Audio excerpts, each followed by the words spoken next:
오늘 본문의 말씀은 율법의 말씀에 의지해서 이삭을 주우러 나갔던 롯이 보아스의 선대함을 통해서 한 에바나 되는 엄청난 양의 이삭을 줍고 그렇게 돌아온 롯에게 이제 앞으로는 이렇게 해라라고 롯의 시어머니 나오미가 제안하는 장면입니다.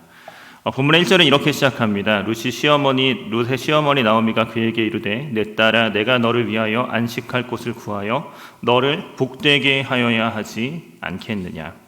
룻기 기자는 나오미를 그냥 나오미라고 이름으로만 소개하지 않고 룻의 시어머니 나오미라고 부르며 룻과의 관계 속에서 나오미를 서술합니다. 그러니까 지금 이 이야기가 룻의 시어머니인 나오미가 하는 이야기인 것입니다. 시어머니라는 이 단어는 룻과 나오미의 관계의 거리를 나타내주는 단어입니다. 룻의 남편의 어머니가 나오미인 거죠. 근데 룻의 남편은 죽었습니다. 그러니까 룻의 남편을 통해서 시어머니인 나오미와 룻과의 관계가 설정이 됐는데, 근데 그 관계를 완성해 주던 남편의 자리가 비어있는 상황에서의 룻과 나오미의 관계 속에서의 대화인 거예요. 우리가 본문을 읽어서 알겠지만 이 대화의 핵심 내용은 룻에게 재혼하라는 겁니다. 시어머니인 나오미가 룻에게 이렇게 말합니다. 내 딸아 내가 너를 위해서 안식할 곳을 구하여 너를 복되게 하여야 하지 않겠느냐. 내가 너를 위해서 안식할 곳을 구하여 너를 복되게 하여야 하지 않겠냐. 그러니까 내가 너를 위해서 너의 안식할 곳을 구해주고 그래서 내가 아니라 네가 복을 받는 것이 나오미의 제안인 거예요. 안식할 곳이라고 번역된 히브리어는 구약에서 5번밖에 사용되지 않은 단어인데 주로 쉴 곳을 나타내는 단어입니다. 노아의 방주에서 나간 비둘기가 발바닥을 디딜 공간을 찾지 못해서 돌아오는 장면에서 이 단어가 쓰였는데요. 그러니까 발 붙이고 쉴 곳을 말하는 단어죠. 신명기 28장 65절에서 동일한 용례로 사용되는데 내 발바닥이 쉴 곳에 대한 이야기가 이곳에 나옵니다. 그러니까 나오미가 말하고 있는 룻을 위하여 구하겠다라고 하는 그 안식할 곳이라는 곳은 뭘 말하냐면은 룻 자신의 발바닥을 붙이고 편안하게 쉴 수 있는 공간을 말하는 겁니다. 그것을 나오미가 마련해 주겠다는 겁니다. 그러니까 나오미는 지금 뭘 제안하고 있냐면 룻에게 너의 쉴 곳, 너의 안식처, 너의 안정과 너의 유익을 위한 장소를 나오미가 마련해 주겠다고 제안하는 겁니다. 또 이 안식할 곳이라는 단어는 앞에 1장 9절에서 나오미가 룻과 그 며느리 오르바를 떠나보내면서 여호와께서 너희로 각각 남편의 집에서 위로를 얻게 하시기를 원하노라 라고 할 때 이 위로라는 단어와 같은 어근을 가지는 단어입니다. 그러니까 룻이 나오미에게 처음으로 모압 땅을 떠나올 때에 베풀어 주려고 했었던 그 위로와 안식을 지금 나오미가 다시 룻에게 베풀어 주려고 하는 것입니다. 앞에 1장 9절에서 나오미가 말했던 그 위로는 남편의 집에서 받는 위로. 그러니까 오늘 본문에서 나오미가 의도한 안식도 결혼으로 여인들에게 주어지는 안전과 안식을 의미하는 겁니다. 그러니까 나오미는 지금 룻의 시어머니인데 자기의 아들과 룻이 결혼했기 때문에 둘의 관계가 설정되어 있는 그런 사이에 있는 그 관계인데 나오미는 지금 룻에게 너를 위해서 너의 남편과 가정을 꾸려줌으로써 네가 발을 붙이고 쉴 공간을 마련해 주겠다라고 말하는 겁니다. 나오미가 너를 복되게 하겠다라고 말하는데요. 내가 아니라 너인 거예요. 룻과 함께 있어서 나오미는 편안합니다. 룻이 나가서 노동을 하고요. 나오미는 집에서 그것을 공급받으면서 편안하고 행복하게 살 수가 있어요.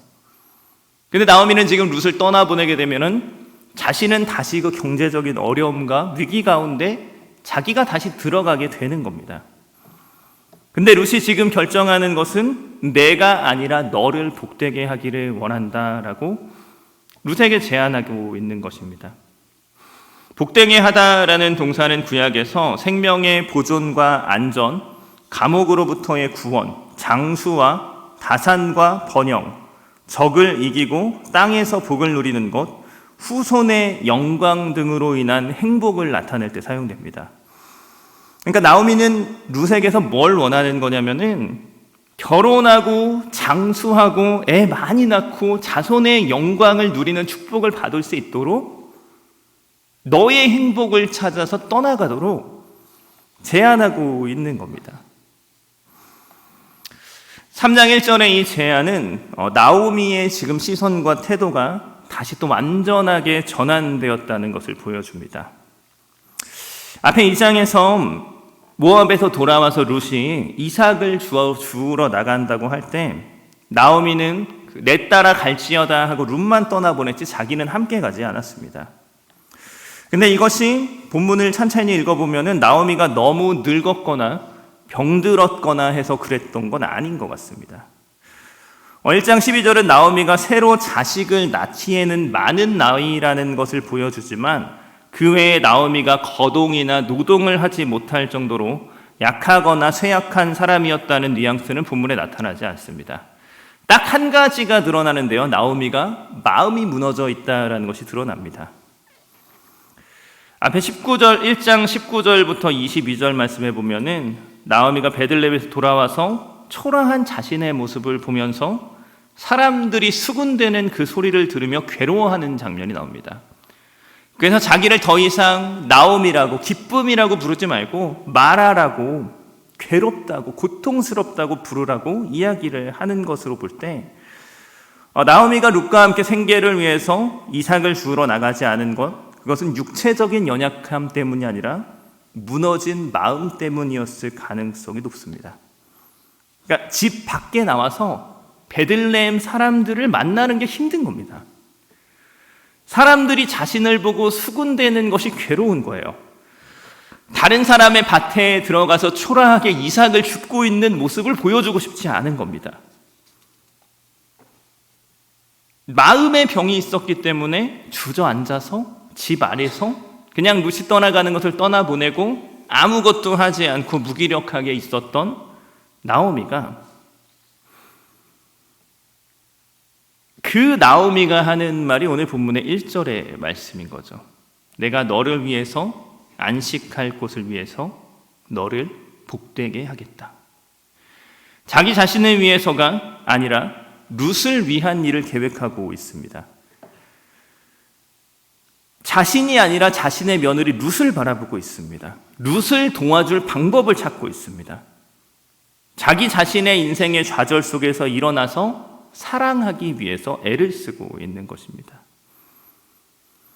아무것도 가진 것이 없는 나오미는 룻밖에 가진 것이 없는데 룻이 주워온 이삭을 먹고 살아가고 있었던 나오미가 룻을 떠나보낸다면 다시 한번 앞에서 계속 반복해서 등장했었던 그런 경제적인 고통과 어려움이 나오미에게 닥쳐올 가능성이 굉장히 높은 이 상황 속에서 시어머니인 나오미는 지금 며느리를 향한 사랑과 걱정의 진실한 권면을 제안하고 있는 것입니다. 이것은 앞에 1장 9절에서 나오미가 모압을 떠나올 때 룻과 오르바에게 제안했던 것으로 약간 이런 느낌인 거죠. 이 사람이 옛날에는 막 사랑하던 사람이에요. 베풀던 사람입니다. 섬기던 사람이에요. 근데 마음이 무너지고 좌절해서 지금은 그렇게 살지 못하던 사람이 룻의 선대함과 룻을 선대한 보아스의 선대함으로 다시 채워져서 그 자신도 다시 사랑하는 사람으로 나아가고 있고 다시 사랑하는 자리로 돌아가고 있는 모습을 우리가 보고 있는 것입니다. 룻과 나오미의 관계에서 누가 먼저 선대를 시작했고 사랑을 시작했냐, 누가 자기가 마땅히 누려야 할 정당함과 당연함을 먼저 포기했고 사랑하는 것을 선택했는가, 그 선후 관계를 굳이 따진다면 나오미가 먼저 했습니다. 며느리 둘과 함께 모압에서 베들레헴으로 돌아오는 길에 돌아가라고, 너희 남편들의 집에서 위로를 얻으라고, 자기가 이 며느리들을 데려갈 수 있는 권리가 있음에도 자기의 정당함과 자기의 당연함을 포기하고 먼저 선대하고 사랑을 시작했었던 사람이 나오미였습니다. 그런 나오미의 선대함에 룻이 또한 그 선을 넘어가는 선대함으로 나오미를 붙쫓았고, 그리고 베들레헴에 돌아와서는 이제 주저앉아서 말하라고 좌절하고 있는 나오미가 홀로 이삭을 주우러 나갔던 룻의 선대와 또 나오미를 선대한 룻을 기억한 보아스의 선대로 다시 채워져서 잠시 놓쳤던 사랑의 길로 다시 돌아가고 있는 거죠. 사랑이 사랑을 낳고 선대가 선대를 낳고 텅 비워지고 낭망하고 좌절하고 있었던 길을 역전시키고 있는 겁니다. 누군가가 시작한 사랑이, 그 선대함이, 그 사랑이 만들어낸 사랑의 흐름이 좌절하고 무너져 있었던 한 영혼을 다시 일으켜 세우고 있는 것을 우리가 볼 수 있습니다. 창세기 1장 27절에서 하나님께서 사람을 창조하실 때 자기의 형상, 곧 하나님의 형상으로 남자와 여자를 창조하셨기 때문에 사람은 애초에 창세 때부터 하나님과의 사랑의 관계 속에서 또 사람들 사이의 사랑의 관계 속에서 지어져서 모든 인간의 본성에는 사랑에 대한 갈망이 있고 사랑받고 사랑하고 싶은 본능적인 욕구가 있습니다.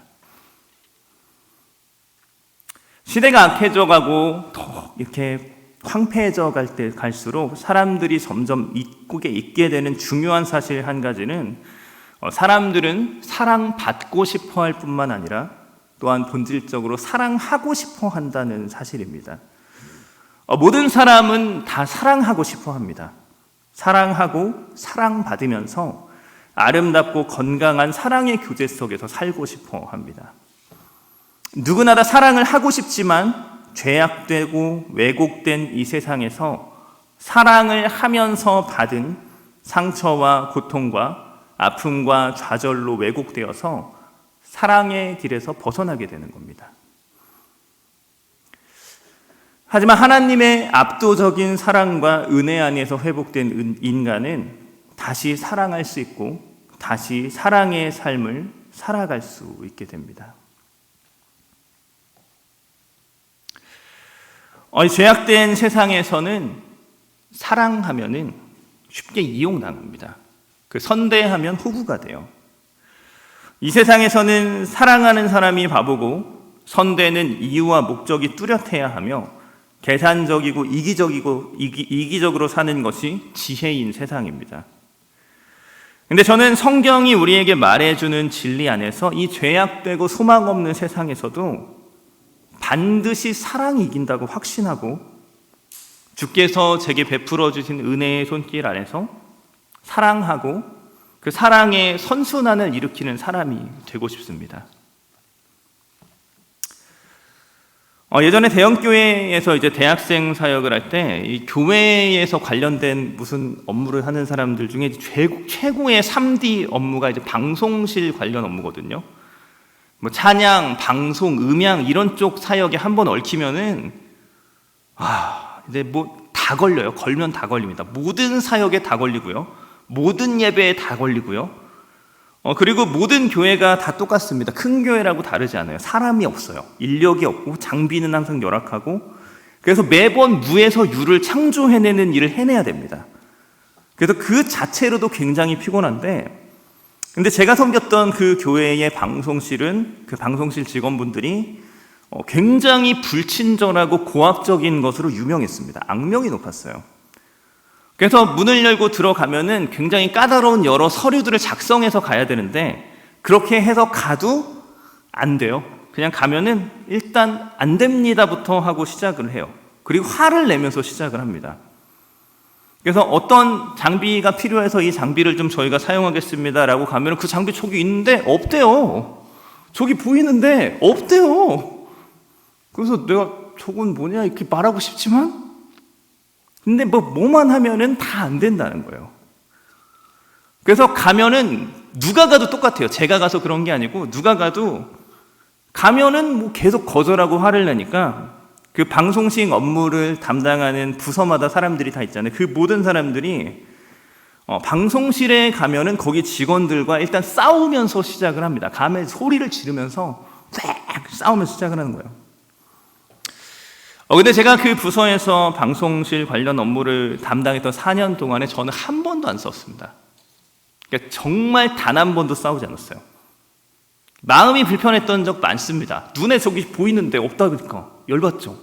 근데 그냥 알았다고 하고 돌아가요. 안 된다면 그냥 알았다고 하고 돌아갔습니다. 없다 그러면은 다른데 어디 수소문해서 고생해서 구하는 거예요. 그냥 이거 들고 가면 끝나는 건데 그거를 빌리려면 뭐 돈은 없고 이게 뭐 교회에서 빌리든 개인에게 빌리든 어디서든 그걸 찾아내가지고 그걸 가지러 갔다가 갖다 쓰고 다시 갖다 주고 10배는 더 고생을 해야지 사역을 할 수 있습니다. 근데 한 번도 안 썼어요. 그러니까 안 냅니다 그러면 그냥 알겠습니다 하고 나갔어요. 근데 제가 그 방송실 업무를 맡은 지 한 1년쯤 됐을 때 그때도 이제 필요한 게 있어서 복잡한 서류를 구체적으로 잘 작성해서 방송실에 갔고 그리고 주임을 만났는데 또 역시나 똑같은 대답을 하는 거예요. 안 된다는 거예요. 그래서 그냥 알았습니다 하고 나가려고 하는데 뒤에서 약간 헛웃음 소리가 들려요. 그러더니 이렇게 말씀하시더라고요. 전도사님, 그냥 하는 말이에요. 그냥 하는 말이에요. 이러는 거예요.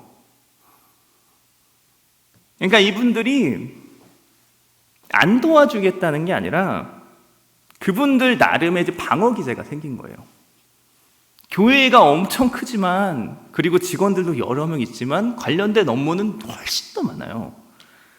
근데 이런 것들과 관련해서 수없이 많은 사람들이 막 준비도 없이 아무것도 모르게 막 갑자기 막 지금 당장 내놔라 이렇게 찾아와가지고 막 이거 해내라 저거 해내라 막 이러니까 처음에는 이분들도 어떻게든 도와드리고 어떻게든 같이 하고 막 하는데 막 1년, 2년, 3년, 4년, 10년 막 이렇게 사역을 하다 보니까 도저히 안 되는 거죠. 감당이 안 되는 거예요. 그러니까 이분들이 그 악한 세상에서 자기들을 보호하기 위해서 사랑하지 않기로 선택한 거죠. 그래서 일단은 들어오면 안 됩니다 부터 하고 소리를 지르면서 시작을 하는 거예요. 저 사람이 소리를 지르기 전에 내가 먼저 질러버리는 겁니다. 그렇게 그분들도 그 속에서 험악한 세월을 계속 보내고 있는 거예요. 얼마나 괴롭고 고통스럽겠습니까?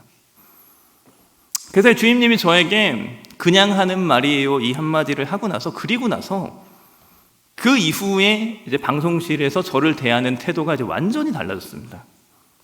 너무 잘해주셨어요. 네, 이분들이 이렇게 착한 분들인지 몰랐어요. 너무 착하고 재밌고 와 이렇게 좋은 분들인지 정말 몰랐어요. 그래서 같이 막 서로 고생하는 사이에 막 서로 필요한 거 있으면 막 서로 막 도와주면서 어차피 사람 없는 거 우리도 도와주고 거기도 도와주고 그렇게 재밌고 즐겁게 4년 동안 정말 즐겁게 잘 지냈습니다. 그러니까 아직도 제가 섬겼던 그 교회에서 제가 방송 업무를 했는데 나 방송실에서 한 번도 안 싸웠다 그러면 아무도 안 믿어요. 믿을 수가 없어요. 있을 수 없는 일이죠. 그 모든 사람들은 방송실 그럼 학을 떼면서 질려가지고 살아가지만 사랑하면 이기는 거예요. 사실 사람은 사랑하고 싶어 하거든요. 그 어떤 누가 사람을 상대할 때 고함부터 지르고 거절부터 하고 화부터 내고 싶은 사람이 어디 있습니까? 근데 신뢰할 수가 없으니까 이 사람이 나를 사랑하는 사람인지 나를 선대해주는 사람이 믿을 수가 없으니까 세상에서 살아가던 그 모습 그대로 그 방법 그대로 동일한 모습으로 죄악과 아픔 가운데 살아가는 거죠. 근데 누군가가 사랑을 시작할 때 그리고 주께서 공급해 주시는 은혜 안에서 그 사랑을 포기하지 않고 지속할 때 사랑이 반드시 이깁니다. 세상의 그 어떤 악독한 인간이라도 사랑이 반드시 이겨요. 우리의 사랑의 유일하고 충분한 근원은 항상 하나님이시고요. 다른 어떤 사랑이 더해지지 않아도, 누군가가 나를 더 사랑해주지 않아도 그리스도인은 그 하나님의 지극한 사랑 안에서 능히 사랑을 시작할 수 있고요. 우리가 아직 죄인 되었을 때에 그리스도께서 우리를 위하여 죽으심으로 우리에 대한 사랑을 확증하신 하나님의 그 풍성한 사랑만으로 우리는 충분히 사랑할 수 있는 사람들입니다. 제 인생에 작은 소원이 있다면 상처와 고통으로 죄악으로 매곡된 이 세상 가운데 제가 할 수 있는 것이 참 작지만 미약하지만 그 작은 사랑과 선대를 지속하면서 사랑받지 못해서 왜곡되어 있는 사람들에게 사랑의 통로가 되어서 오늘 본문의 나오미가 사랑에서 좌절해 있다가 떠나 있다가 다시 사랑의 길로 돌아오는 것처럼 하나님의 그 사랑의 통로로 쓰임받는 사람이 되고 싶습니다. 부끄러운 이야기지만 많은 경우에 저도 질릴 때 많아요. 포기할 때 많습니다. 사랑하기로 결정했지만 안 돼서 도망치고 피하고 못 본 척하고 많이 그랬습니다. 근데 그렇게 살고 싶지가 않은 거예요. 하나님 주신 능력 안에서, 은혜 안에서 끝까지 사랑으로 이기고 싶은 것으로.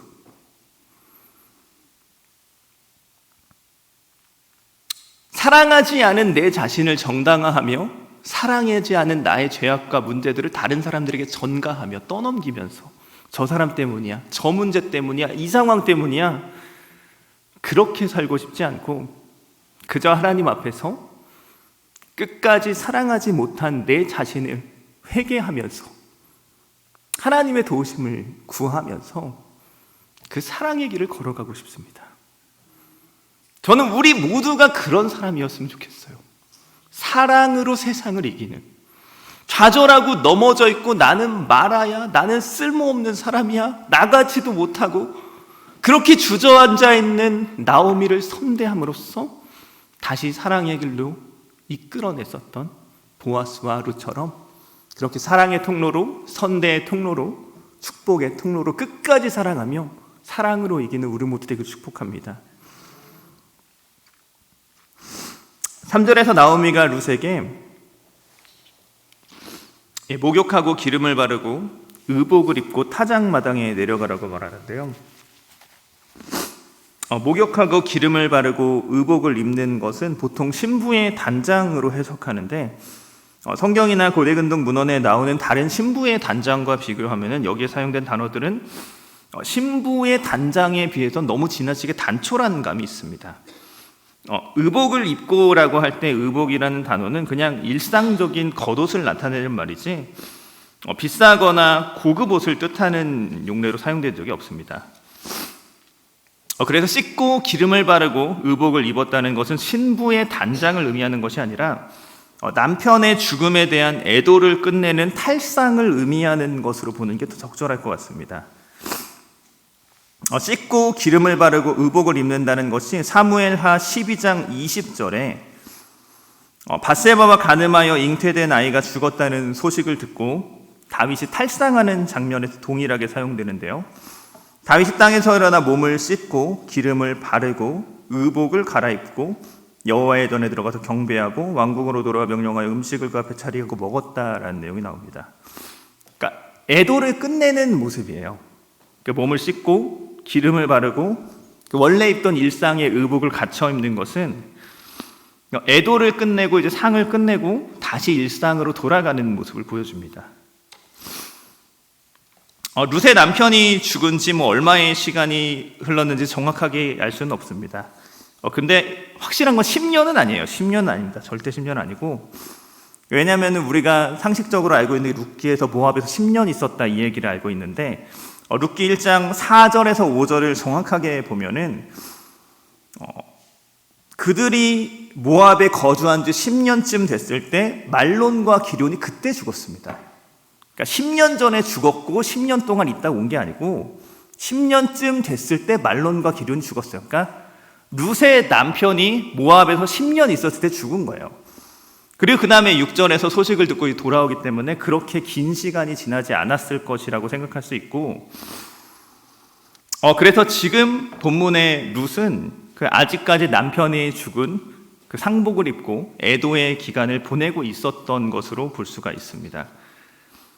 그러니까 과부의 의복을 입고 애도 중에 있었던 룻에게 나오미가 뭘 요청하는 거냐면은 애도를 끝내고 탈상할 것을 명하는 겁니다.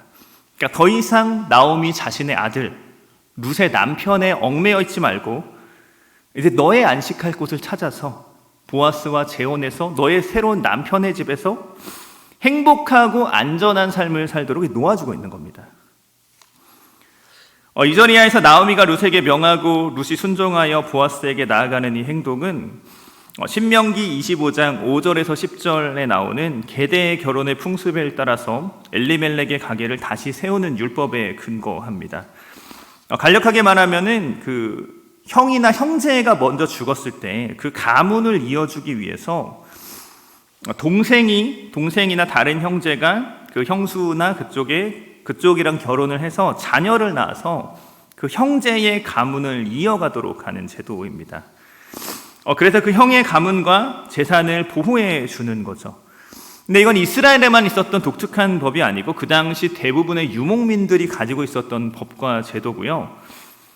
그러니까 우리나라에도 고구려나 부여 시대에 이런 제도, 동일한 제도들이 있었습니다. 근데 나오미가 이 신명기에 이 기업 무르는 것, 이 계대교는 형사취수의 제도에 근거해서 기업 물을 것을 그저 이제 요청하고자 한다면 굳이 이렇게 밤에 룻을 보내서 보아스의 만남을 주선할 필요가 없습니다.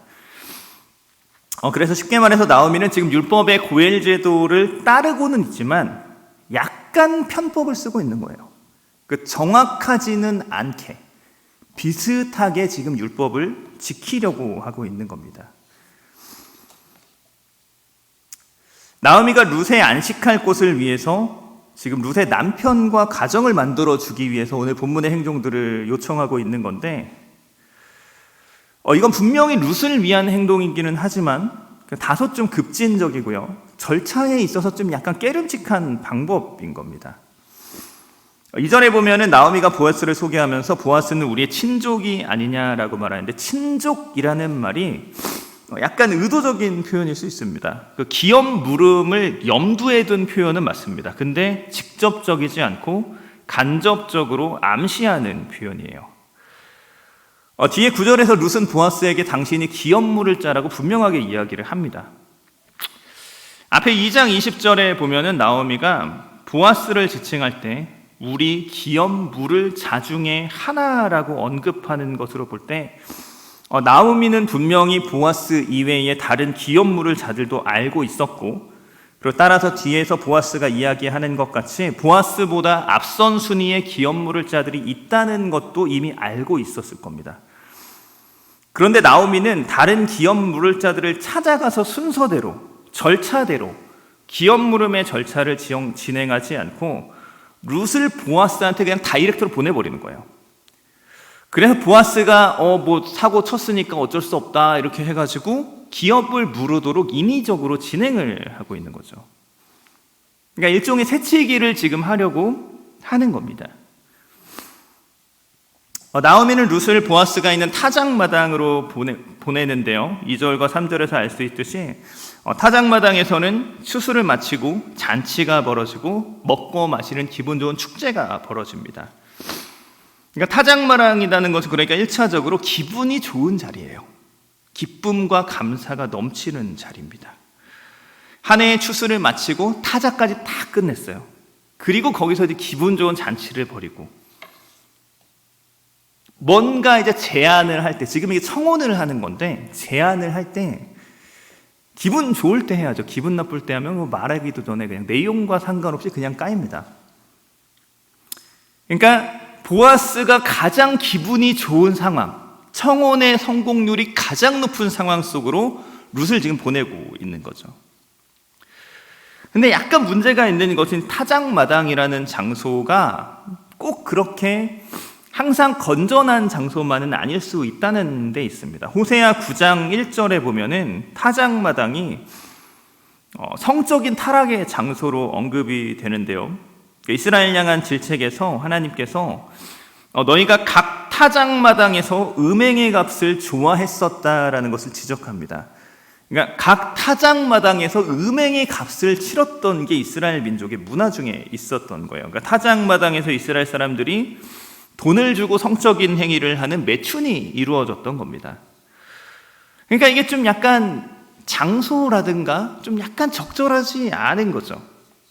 그러니까 요즘 느낌으로 하자면은 보아스가 막 이렇게 사업을 잘 마치고 종무식을 하고 그리고 잔치를 잘 벌인 다음에 호텔에 가서 잘 때 거기 호텔에 살짝 들어가 약간 이런 느낌 정도로 조금 이렇게 좀 찜찜한 게 있는 모습인 거죠.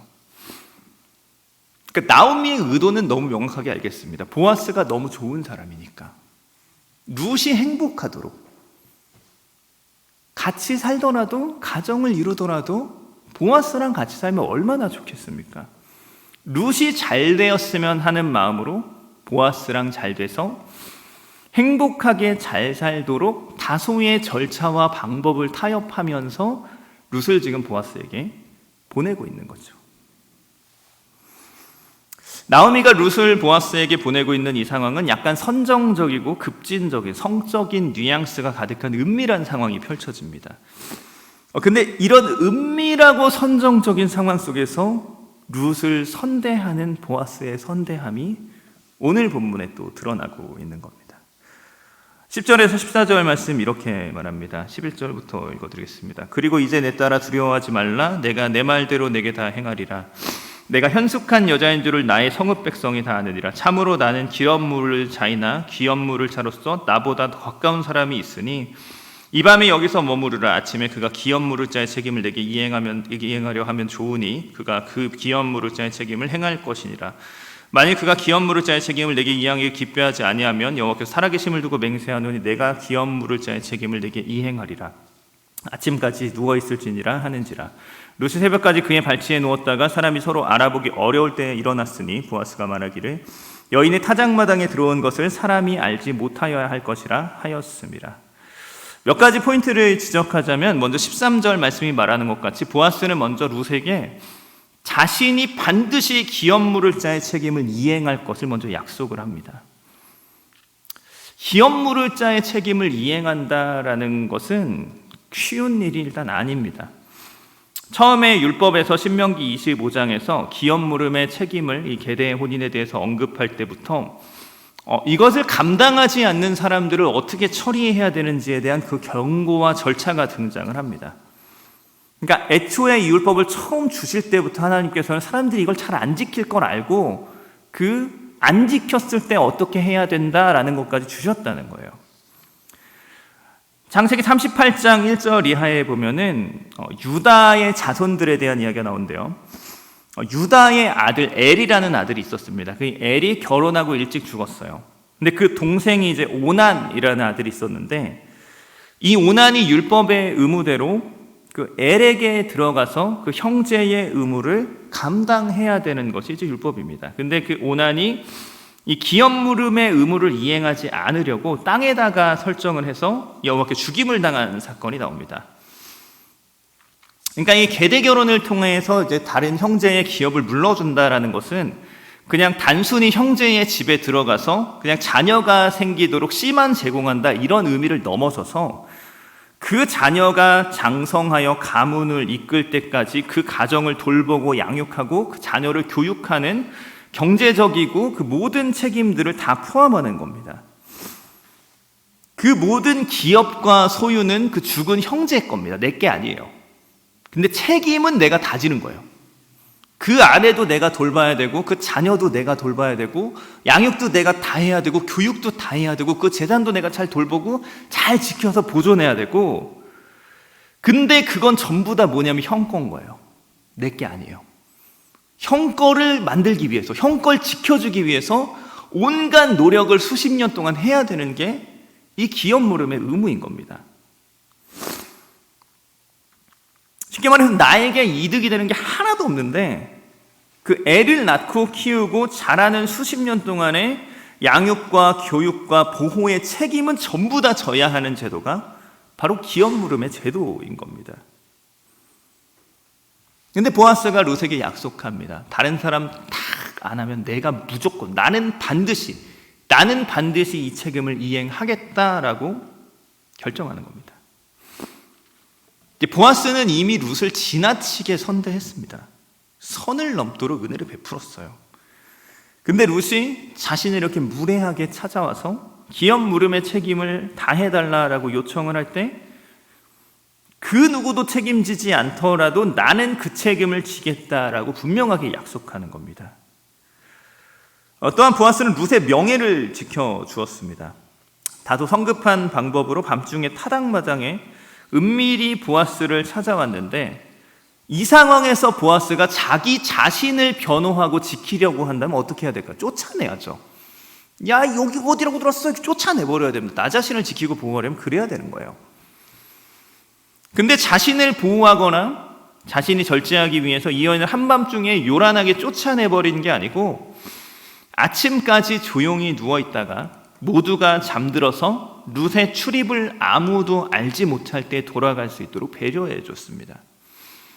룻을 비난하거나 룻을 정죄하거나 룻에게 수치를 준 것이 아니라 오히려 그녀를 보호하고 안전하게 지켜주는 선대를 베푼 겁니다. 무엇보다 중요한 것은 보아스는 룻을 사랑하고 선대함에 있어서 절차와 법에 따라서 의롭게 선대하고 사랑했습니다. 12절과 13절 이렇게 말합니다. 참으로 나는 기업물을 자다. 보아스 자신이 기업물을 책임을 가진 사람 중에 한 사람인 게 맞아요. 근데 절차가 있는 거예요. 방법이 있는 겁니다. 기업물을 자로서 나보다 더 가까운 사람이 있다라는 겁니다. 그 법을 지키겠다. 그 절차를 지키겠다. 기업을 물으더라도 명예롭게, 결혼을 해서 자식을 낳더라도 아무 구설수에 오르지 않도록 보아스가 정당하게 처리하고 있는 겁니다. 그가 기업 물을 자의 책임을 내게 이행하려 하면 좋으니 그가 그 기업 물을 자의 책임을 행할 것이니라. 만일 그가 기업 물을 자의 책임을 내게 행하기를 기뻐하지 아니하면 여호와께서 살아계심을 두고 맹세하노니 내가 기업 물을 자의 책임을 내게 이행하리라 라고 말합니다.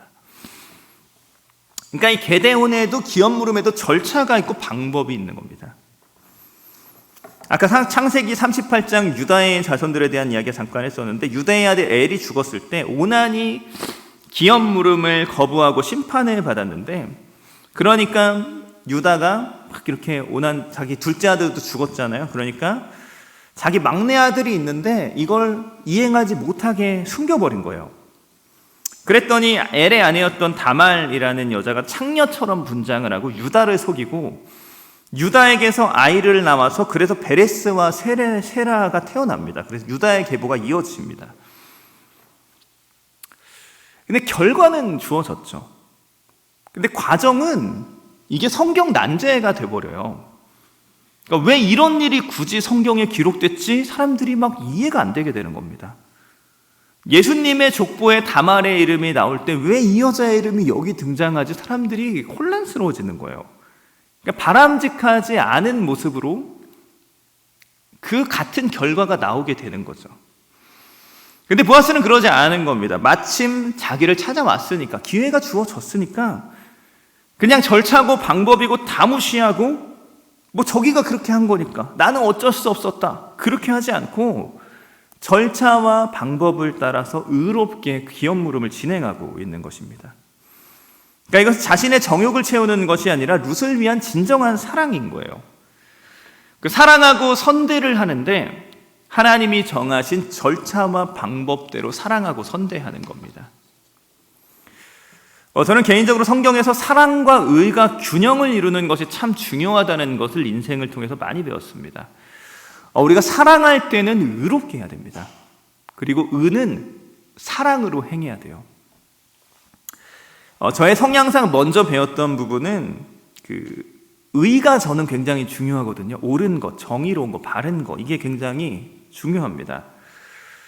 근데 그 의를 행할 때 사랑 없이 행하게 되면은 제 자신도 상하고 공동체도 상하고 그 영혼이 상하고 모든 모임이 깨어지게 됩니다. 사랑 없는 의는 사람을 죽이고 나 자신도 판단과 정죄의 제약 속에 빠지게 만들어서 내가 의를 행하고 있는데 하나님으로부터 멀어지고 죄인이 되는 거예요. 근데 반면에 사랑은 의롭게 행해야 됩니다. 제 기준에서 의가 없는 사랑은 엄밀한 의미로 사랑이 아닙니다. 보아스가 하나님이 정하신 절차와 방법들, 하나님의 율법과 의를 다 무시하고 그냥 룻을 취해서, 그래서 사람들이 수근수근하고 룻의 명예가 땅에 떨어지고 거기서 다윗이 태어나고 다윗 왕조가 세워졌다고 생각을 해봅시다. 보아스가 많은 대가를 치르면서 엘리멜렉의 가게를 이었죠. 그 기업을 물으며 룻을 선대한 결과는 똑같지만 과정이 아름답지가 않잖아요. 다윗 왕을 이야기할 때 룻과 보아스의 이런 아름다운 사랑과 선대가 이야기된 게 아니고 그냥 덮어놔야 되죠. 뭐 수근수근하면서 뭐 이렇게 사생활하더라, 뭐 이렇게 뭐 잘못 태어났대더라, 그렇게 되는 거죠. 우리가 사랑을 할 때 사랑을 하는 이름으로, 이게 사랑이니까 저 사람을 위한 거니까 의를 무시하는 행동들을 함부로 하면 안 되는 겁니다. 제가 예전 대학생 사역을 할 때 거기는 굉장히 가이드가 엄격한 공동체여가지고 모든 이제 우리로 치면 순장이죠. 이제 공동체 리더십들, 섬김이들이랑 찬양팀원 전체가 그 이성교제를 제안을 했습니다. 못 사귀게 했어요. 진짜로. 20살부터 26살 때까지 피 끓는 청춘들이 순장을 한다거나 찬양팀을 하고 있다 그럼 이성교제를 못하게 했습니다. 근데 그곳에 오래된 문화이기 때문에 이게 하루 이틀 그런 게 아니고 모두가 그걸 알고 있어요. 그래서 그 인터뷰를 할 때 다 구체적으로 물어봐요. 여자친구 있냐? 남자친구 있냐? 우리 이렇게 하면 이 기간 동안에 우리는 이성교제를 제한한다 라고 그 서약을 받고 시작을 합니다. 이 직분을 섬기는 기간 동안에 우리는 이성교제를 하지 않겠습니다 결단을 하고 시작을 해요. 근데 그렇게 막 찬양팀 막 섬기고 있는데 꼭 대시하는 인간들이 있어요. 그럼 이해가 안 되는 거는 그걸 왜 고민을 해요? 내가 찬양팀인데 우리 공동체에서는 찬양팀 섬기는 사람이 이성교제를 하지 않기로 약속을 했습니다. 그걸 모두가 알고 있어요. 하루 이틀 그런 게 10수년을 그렇게 해왔어요. 근데 내가 찬양팀인데 나 좋다고 대시를 해요. 그럼 쓰레기죠. 그걸 왜 고민을 해요? 이 사람이 이렇게 내가 좋다고 대시를 했는데 어떻게 해야 됩니까? 저는 이해가 안 가요. 내가 하나님 앞에서 공동체 앞에서 약속하고 결단하고 서약한 게 있잖아요. 그것에 대한 존중과 배려가 전혀 없는 거잖아요. 왜 나를 좋아하면 자기가 내가 이 찬양팀 끝날 때까지, 성김이 끝날 때까지 기다렸다가 6년 동안 참았다가 6년 후에 딱 나타나서 야, 내가 너를 너무 사랑하는데 네가 하나님을 섬기며 공동체를 섬기며 이성교제를 하지 않겠다고 약속한 걸 내가 알고 있기 때문에 6년 동안 내가 기다렸다 이제야 얘기한다. 얼마나 멋있어요, 아닌가요? 저는 이게 멋있거든요. 근데 왜 그거를 그 잠깐의 순간을 참지 못하고 하루 이틀을 못 참고 그거를 막 들이대가지고 막 고민을 시키고 괴롭게 만드는, 그걸 왜 고민하냐고요. 사랑이 아니죠. 그게 정욕이죠. 자기 이기심만 채우는 거죠. 그걸 왜 받아줍니까? 이러고 똑같은 거죠. 내가 금식 기도하는데 밥 먹자 그러는 거잖아요. 나 금식 기도하는데 카페 가자고 커피 갖다 주고, 그걸 왜 좋아해요? 그러니까 사랑할 땐 의롭게 해야죠. 존중과 배려가 있어야죠.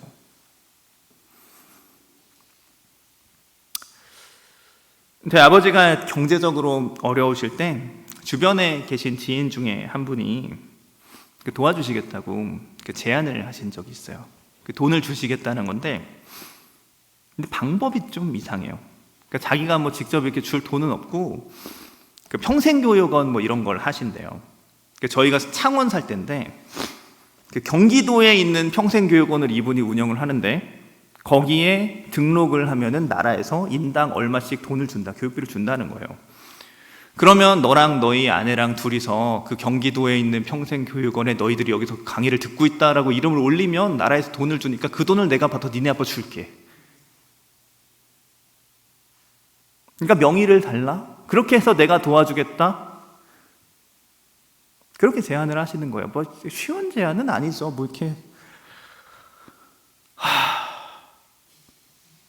근데 이게 사랑이죠. 저희를 도와주시겠다. 아버지를 도와주시겠다. 의롭지 않잖아요. 그러면 제가 목사고 저희 아버지도 목사인데, 내가 창원에 사는데, 내가 경기도에 있는 평생교육원에서 매주 강의를 듣고 있습니다라고 등록을 해가지고 그 돈을 받아가지고 아버지를 드리면 되는 건가요? 견딜 수가 없는 거예요, 그거를. 그래서 제가 아버지가 그 연락이 오셔가지고 제가 내 신앙의 양심 때문에 내가 그렇게 못하겠다. 내가 빚을 지든지 노가다를 뛰든지 사역을 그만두고 뭐 다른 일을 하든지 내가 알아서 할 테니까 그렇게는 하지 말자고.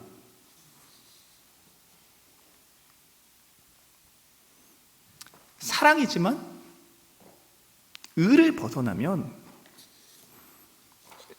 그것이 진정한 의미에서 사랑이 되지 못합니다. 사랑은 의롭게 해야 되는 거예요. 그때 그 사랑이 아름답게 빛나고 그 선대함이 찬란하게 영광스럽게 하나님을 드러내고 하나님을 높이는 사랑이 되는 것입니다. 오늘 본문의 보아스는 그렇게 룻을 향한 선대하는 마음이 있고, 어떻게 보면은 뭐 보아스의 감정과 보아스의 마음이 어땠는지는 모르죠. 근데 어쩌면 보아스도 룻과의 결혼 관계를 원할 수도 있잖아요. 근데 이 절차대로 진행되면 자기는 결혼 못할 수도 있어요. 앞에서 순위에 있는 기업 물을 자가 내가 기업을 무르겠다 하면 보아스는 끝인 거예요. 기회가 주어지지 않습니다. 그러나 보아스는 그래도 의롭게, 명예롭게, 정의롭게 하나님의 방법으로 걸어가도록 참으로 선대하는 모습을 볼 수가 있습니다. 우리의 사랑도 이래야 되지 않겠습니까? 그냥 사랑이니까, 좋은 거니까, 선대하는 거니까 절차고 방법이고 다 팽개치고 그냥 목적이 옳으니까 다 정당화된다?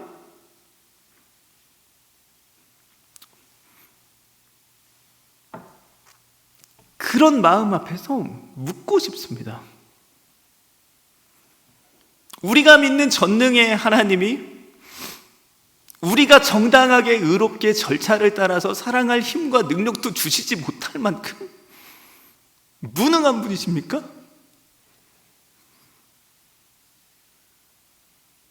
하나님 우리에게 사랑하라고 말씀하셨고 사랑하기 위한 귀한 은사와 재능을 우리에게 주셨는데, 근데 내가 하나님의 방법을 떠나서 그걸 실천해야 할 만큼 하나님 우리에게 인색하신 분이십니까?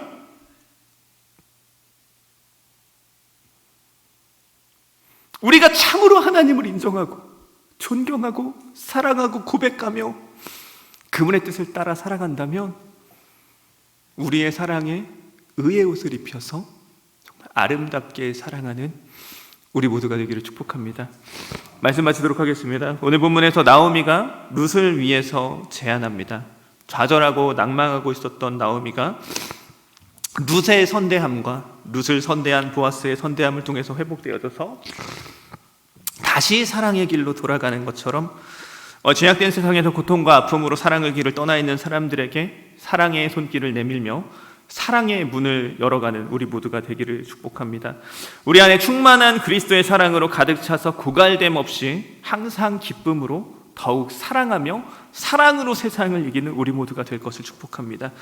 보아스의 선대, 의롭고 아름다운 선대였습니다. 사랑의 의의 옷을 입혀서 우리의 모든 삶, 우리의 모든 뜻을 행할 때, 하나님의 뜻을 행할 때 이게 뜻이 옳다는 것으로, 선하다는 것으로 정당화하지 말고 과정과 절차까지도 하나님의 은혜의 옷을 입어서 의로움으로 하나님의 영광을 나타내며 사랑의 능력을 나타내는 우리 모두 되기를 축복합니다. 같이 기도하겠습니다. 하나님 아버지 참 감사합니다. 오늘 룻기의 말씀을 통해서 정말 사랑으로 세상을 이기는 아름다운 모습들과 그 의로움으로 사랑하는 그 아름다운 말씀에 도전을 받게 해주신 것 감사드립니다. 하나님, 우리가 하나님 앞에서 정말 이렇게 살고 싶습니다. 하나님 우리에게 주시는 은혜와 능력 안에서 정말 우리의 힘을 다해서 사랑하면서 사랑하지 못하고 상처받고 좌절하고 있는 수많은 영혼들을 사랑의 길로 인도하는 사람들 될 수 있도록 힘과 능력을 더하여 주시옵소서. 보아스가 그 사랑의 의의 옷을 입혀서 정당하게 사랑했던 것처럼 하나님, 우리도 사랑할 때에 그렇게 의롭게 하나님 뜻을 행할 때에 정말 하나님을 신뢰하면서 주님의 공급해 주심을 믿으면서 의롭게 감당하며 하나님의 영광 나타내며 사랑의 길로 행하는 우리 모두 될 수 있도록 주님 함께하여 주시고 인도하여 주시옵소서. 감사드리며 주 예수 그리스도의 이름으로 기도합니다.